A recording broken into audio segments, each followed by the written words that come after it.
Oi, pessoal. Aí, aqui, again, o vídeo tava ficando muito longo, gente, então tive que parar. 26 minutos, então vou continuar aqui, que é uma parte importantíssima, que é a parte teórica que envolve a pressão osmótica, tá? Então, o que a gente tem?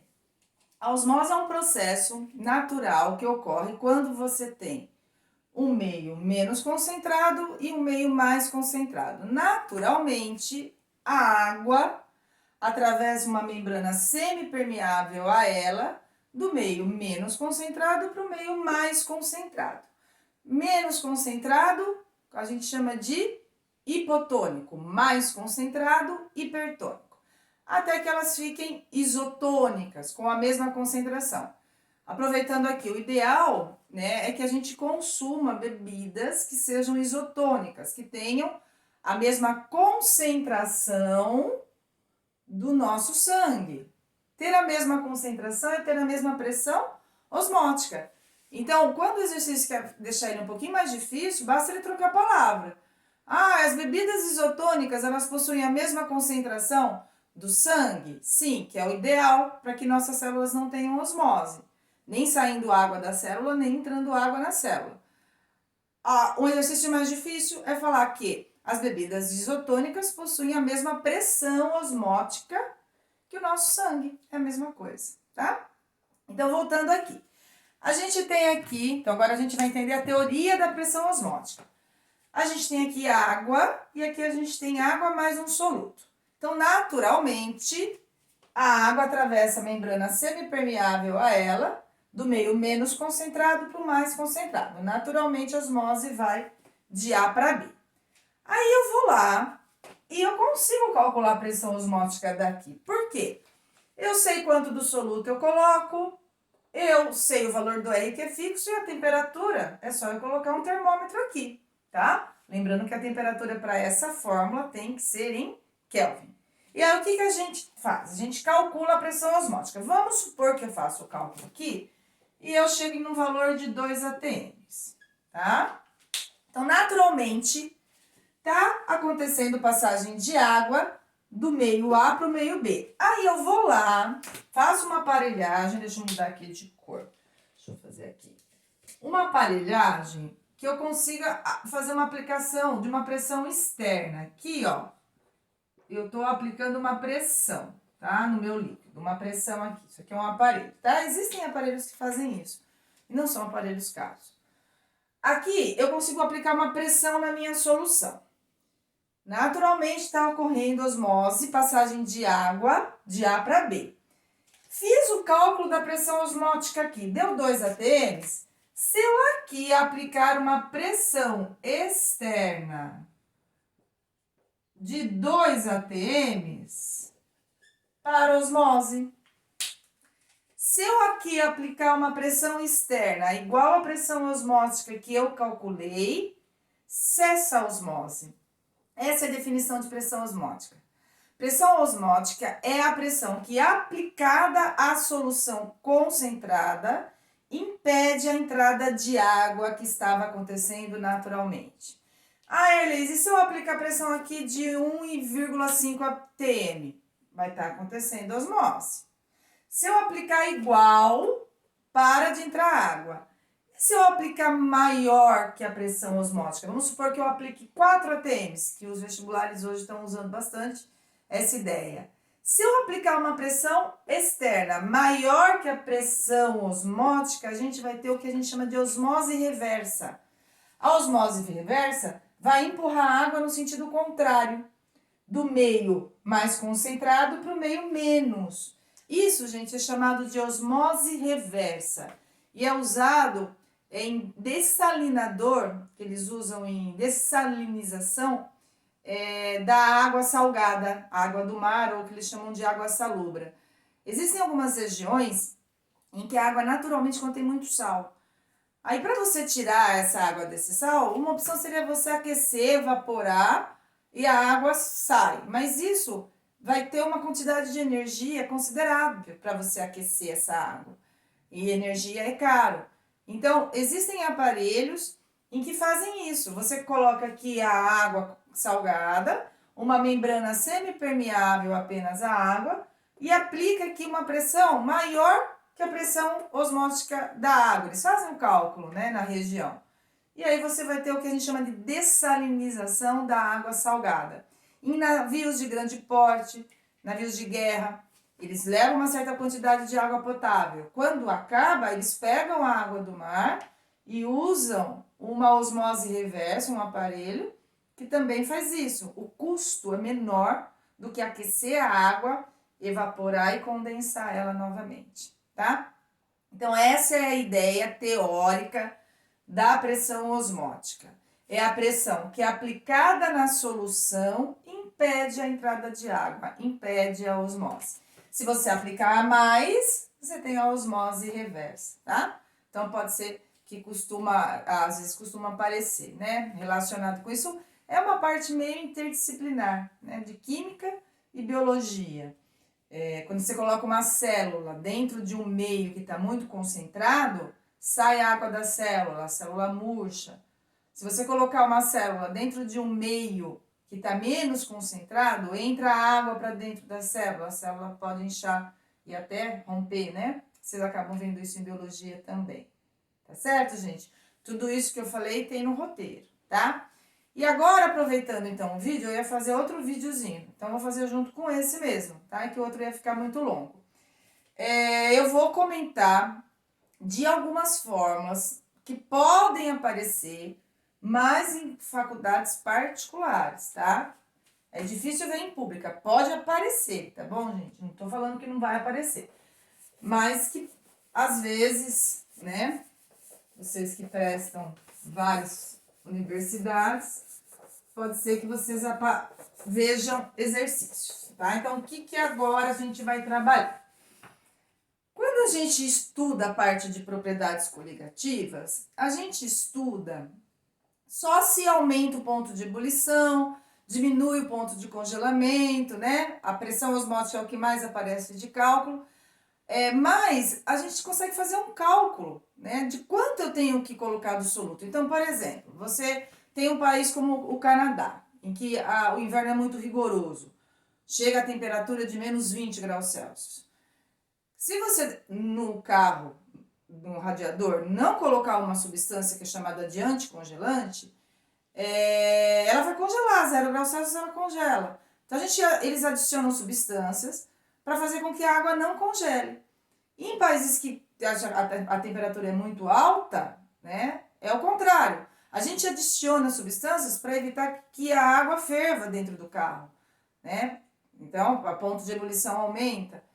E é isso que a gente aprende a fazer cálculo. Infelizmente, esse ano, aconteceu um acidente numa fábrica de cerveja que usava esse tipo de substância para refrigerar, que é chamada de anticongelante.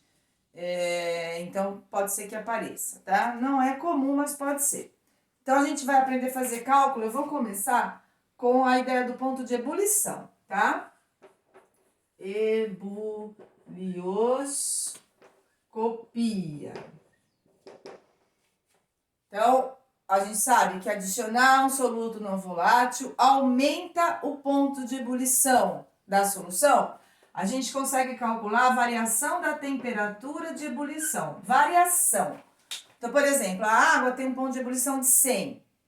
Se eu adicionar um soluto não volátil, eu consigo saber quanto que varia. De 100 vai para quanto? Essa variação da temperatura de ebulição, que é o que eu estou calculando. A fórmula, ela é simples. Essa variação é igual a uma constante, chamada de constante ebulioscópica, que cada solvente tem a sua e o exercício fornece, vezes o que a gente chama de concentração de molalidade, que eu já trabalhei com vocês. Falei que ela não costuma aparecer, por isso que essas fórmulas não aparecem nas públicas. Não costuma, tá, gente? As coisas podem mudar, não costuma aparecer. Esse W aqui é chamado de molalidade. Molalidade. Cuidado que não falei errado, hein? Tá? É molalidade. Molaridade é mol por litro. Molalidade é o quê? É esse símbolo aqui. é a quantidade em mol do soluto, dividido pela massa em quilo do solvente. A massa em quilo do solvente. Isso daqui é a molalidade. Pronto. O exercício te fornece a constante ebullioscópica, você aqui calcula a variação e aqui é a molalidade. Se o soluto não tiver íons, é essa fórmula. Se o soluto tiver íons, o que a gente vai acrescentar na fórmula? Aquele fator de correção, que é chamado de I, né? Lembrando que pensando em 100% de ionização ou dissociação, esse I é o número de íons. Se for iônica, tem um I. Se não for iônica, não tem um I, tá? Então, eu vou deixar aqui 100. Do roteiro eu coloco, né, separadinho para vocês. Se você tiver crioscopia, vamos lá. Crioscopia. É ponto de congelamento, a gente sabe que diminui. Então, é a variação da temperatura de congelamento. Essa variação aqui, gente, vai sair em graus Celsius, porque vocês vão ver que essa constante aqui vai estar na unidade de graus Celsius, tá? Aqui não tem nada a ver com pressão osmótica, hein? Lá a temperatura tem que ser em Kelvin. Aqui não vai ser. A variação da temperatura, olha como a fórmula é igualzinha, gente. A variação na temperatura de ebulição, quanto aumenta, constante ebullioscópica, vezes a molalidade. A variação da temperatura de congelamento, o quanto diminui, é a constante crioscópica, que vai ser dado, vezes a molalidade. Olha lá, igualzinho, tá? Aí, cada exercício fornece o que ele quer, né? Que você calcule. Se for iônico, aqui você vai acrescentar um I, que é o fator de correção. Então, o sal de cozinha, aqui vai ser 2, o I vai ser 2. Se for só sacarose, não vai acrescentar nada, tá? Essas duas fórmulas, elas são as que mais caem nos vestibulares particulares, quando aparece esse assunto, tá? Mas também pode aparecer, qual é o outro efeito? Ponto de ebulição, ponto de congelamento, pressão osmótica, a gente já viu agora de pouco, que é a que mais aparece para fazer cálculo. Tem a pressão de vapor, né? Que é chamada de tonoscopia. A tonoscopia é em relação à pressão de vapor. E a gente não calcula a variação da pressão de vapor. A gente fala que é um cálculo de uma variação relativa. Então, aqui, a variação da pressão, vou colocar aqui, é a variação da pressão, o quanto vai diminuir, pela pressão inicial. É uma variação relativa. Absoluta é só a variação da pressão, quanto diminui. Lembrando que pressão de vapor vai diminuir. Aqui a gente calcula a variação relativa. Gente, não costuma aparecer, tá? Faz muito tempo que não vejo. A variação pela pressão inicial, que seria a pressão do líquido. Esse P0, pressão de vapor do líquido. De vapor do líquido puro. Do líquido. Tá? Muito parecida. Aqui é a constante de crioscopia, aqui é a constante de ebullioscopia, aqui é a constante que a gente chama de tonoscopia, vezes a molalidade, tá vendo? Tá? Só para tonoscopia, não costuma aparecer, gente, porque é muito detalhe, tá? Essas duas aqui são mais aplicadas mesmo no dia a dia. A constante tonoscópica, a gente calcula pegando a massa molar do solvente e dividindo por 1000, tá? É o cálculo que a gente faz. Às vezes eles fornecem, às vezes eles falam. Massa molar, se fosse a água, seria 18 dividido por 1000. Tem benzeno, que também às vezes é usado. É a massa molar do benzeno dividido por 1000. Seria essa constante aqui. E o W seria a molalidade, tá? Que é o mol do soluto pela massa em quilo do solvente. Lembrando que se você tiver uma solução iônica, você tem que acrescentar nessas fórmulas o izinho, tá? Então, aqui, fechou. Eu aproveitei o mesmo vídeo para trabalhar com vocês as fórmulas. Agora, eu vou fazer um outro vídeo de exercícios aplicando as fórmulas, tá? Então, vou colocar alguns exercícios. Vou colocar um para esse, um aqui para esse, que vai estar no roteiro, tá? Esse aqui não cai, gente. É a mó que eu não vejo aparecer. Tanto que nem no material de vocês tem, desse daqui. Vou dar uma procurada de novo para ver se tem algum. Então, vou dar para pegar desse e desse que costuma aparecer mais. E um de pressão osmótica, que ali aparece bastante. Tá bom, gente? Então, ó, estudando essa parte, muito a parte teórica, que costuma aparecer bastante, tá? A parte de pressão osmótica é a que mais cai para cálculo e cai em todos os vestibulares. Essa parte aqui cai mais nas particulares, principalmente, né, vocês que prestam medicina, pode aparecer sim, tá? Em algumas públicas, né, aparece no ITA, aparece no IME, mas é mais comum em particulares também, tá bom, gente? Então, um beijo, vou fazer um outro vídeo para vocês. Leiam o roteiro que eu faço com muito carinho, tá bom? Muita saudade de vocês.